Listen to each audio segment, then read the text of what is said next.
Hey guys, this video is a little nostalgic as we're checking out some new watches from Samsung. The reason it is nostalgic is because our review of the original watches was the main catalyst to get this channel off the ground, and it certainly brings back some memories. Regardless, we're going to be checking out these two new Samsung Galaxy Watch 4s and comparing them to the original Galaxy watches.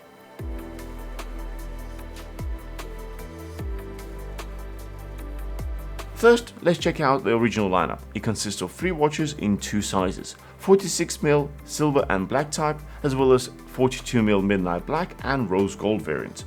We actually have both types right here, and we've been using them since day one. If you look closely, you can tell that they have some serious wear and tear on them, and trust me, they have gone through some stuff. Over the years, I've changed the strap a few times based on use case, but generally always came back to the original as it is just so comfy. The new 4th generation lineup now consists of 2 different types. Classic comes in 2 sizes and 2 colors. The other style is called just Galaxy Watch. It comes in 2 sizes but features 3 colors on the smaller version, while the larger model has green instead of pink or gold. There are of course LTE versions for those who want to use them on the go without a phone. Personally, I don't ever leave my phone behind, but if you're a fan of going for a run without extra things, then LTE version may be a good choice for you. By the way, if you like what we're doing, please consider subscribing. Before we get into the differences between the old and the new, let's quickly talk about the differences between the Galaxy Watch and Classic. The current Galaxy Watch used to be called Galaxy Watch Active. It looks just a little bit more slick. As mentioned earlier, it also is small in comparison to the Classic. The key differentiator between these models is the rotating bezel that is made out of steel.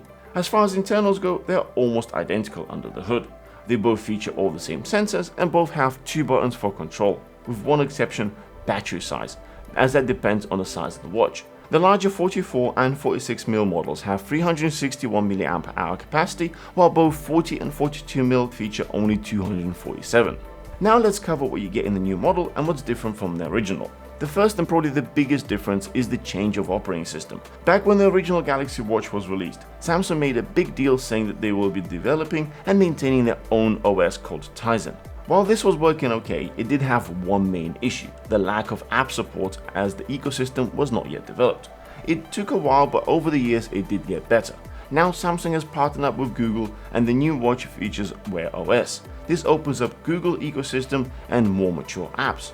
If I'm being honest, the apps that I use on a daily basis are on both platforms, so I didn't even notice that it's a completely different system besides things being in a slightly different locations.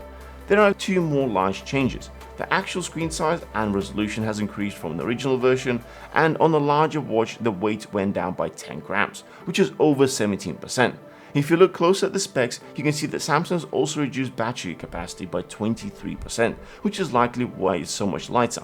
Unfortunately, we can't speak for the battery life of a larger unit, as we did not manage to get our hands on it. However, both 40 and 42mm watches we did test last just over a day in normal use. But considering the main features include sleep tracking, I would recommend juicing it up during the day or just before bed.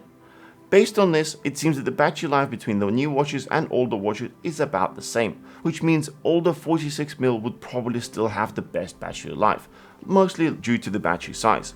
Even after years of using it, I still get over 2 days of battery life on mine. Moving on to the feature changes. The new watches have all your standard fitness trackers, support for notifications and voice commands, as well as a whole range of Google Play applications. They also have new sensors for body composition analysis, and forgive my pandemic-ridden body, my results are particularly pretty. There's also continuous blood oxygen saturation tracker as well as ECG. To top all of this off, Samsung's also improved sleep tracking with snoring detection. So if you want to settle the argument between you and your partner of who snores more, this is a good tool to get yourself into trouble. Other than these key changes, the watches are pretty similar in look and feel, which is actually not a bad thing.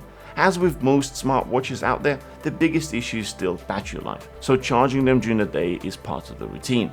If you currently own the original Galaxy Watch and looking for an upgrade, then unless you have a specific need for the new features or you want to get something new and shiny, I recommend keeping what you got. On the other hand, if you're new to these watches and trying to decide between Galaxy Watch or Classic, then I'd personally recommend going with the Classic, as it looks a little bit more sophisticated and rotating bezel is very useful in day-to-day use, plus extra protection for the screen. We've certainly knocked the original watches into walls multiple times and they're still fine. If you want to check out any of the items covered in the video, the links are in the description below.